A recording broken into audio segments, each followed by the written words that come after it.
का महत्व वो बच्चों को बता पाएँ, उनको समझा पाएँ क्यों 500 साल से हमारे पूर्वज ये संघर्ष कर रहे थे और आज ये इतने गौरव की बात क्यों है। तो उसी के लिए ये थोड़ा सा प्रयास है ज्ञान शिक्षा न्यास का, और ये कार्यक्रम उसी के लिए हमने रखा।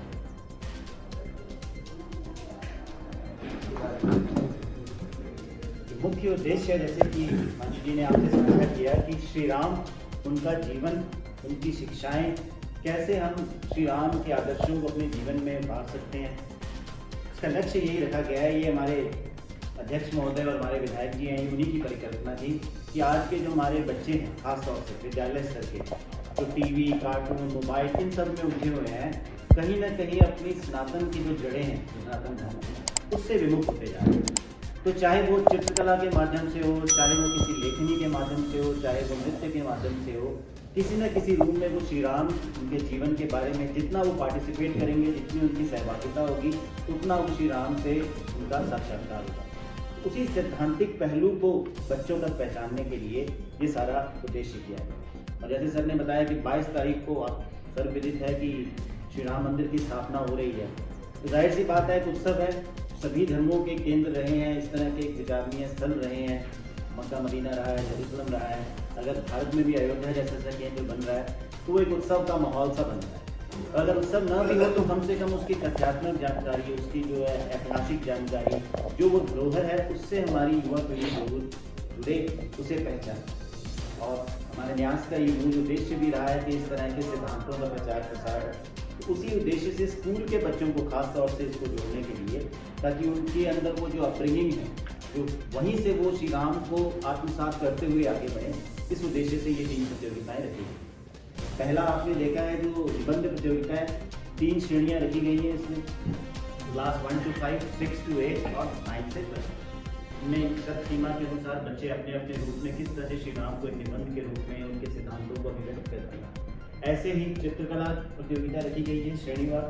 उसमें भी सभी स्कूल अपने अपने स्तर पर इन परीक्षाओं को आयोजित करके जो भी उनकी सर्वश्रेष्ठ 3 रचनाएं हैं वो अग्रेषित करेंगे और वो यहाँ पर उसमें से अंतिम जो है वो चयन होगी। इसी तरह से तीसरा हमने शास्त्रीय नृत्य भी रखा है,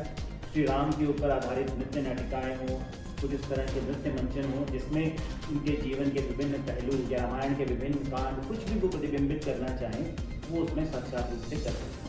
उद्देश्य इस सबका यही है कि श्री राम और श्री सनातन जो हमारा आधारभूत संस्कृति है, बच्चे जुड़े हैं किसी भी मामले में।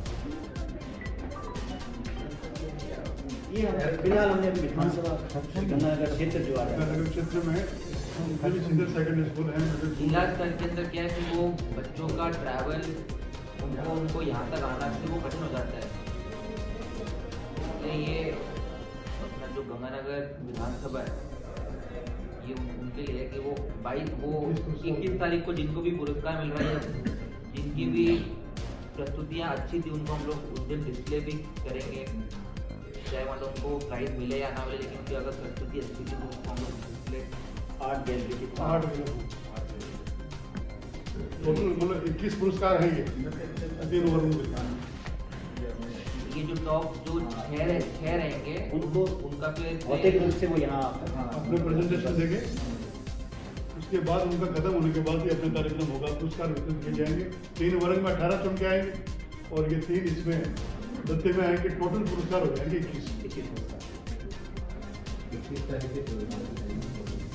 शाम को 4 बजे।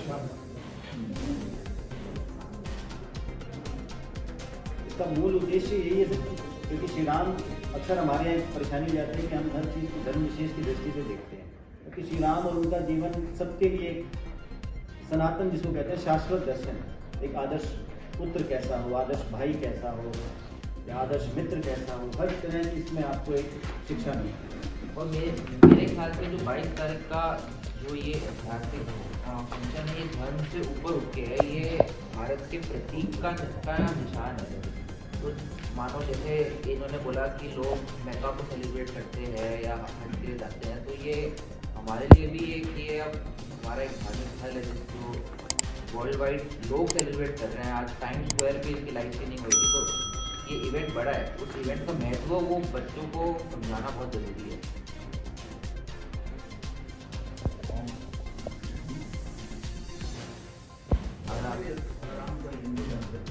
शाश्वत है।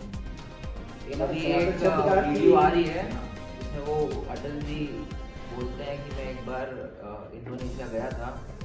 तो वहाँ के जो प्राइम मिनिस्टर थे उन्होंने मेरे को वहाँ की रामायण दिखाई, तो मैंने उससे पूछा कि आप लोग क्या कर रहे हैं, बोले आपको नहीं पता, मेरे को तो पता है लेकिन मैं जा रहा हूँ, तो आप लोग क्या कर रहे हैं, बोले हम हमारी जो रामायण है उसको हम लोग यहाँ पर प्रेषित करते हैं। बोले आप लोग तो इस्लामिक कंट्री है ना, बोले चाहे लोग इस्लाम में कन्वर्ट हो रहे हो लेकिन हमारा जो मूल धर्म है वो हमारा ये राम जी से जुड़ा हुआ है। उनका मतलब इंडोनेशिया के अंदर राम जी को बहुत मानते हैं, राम जी हनुमान जी को, तो हिस्ट्री के अंदर थे तभी आज वो वहाँ पे इतने प्रचलित है। वही बात है कि वो हिंदू धर्म के नहीं है, वो तो सबके हैं।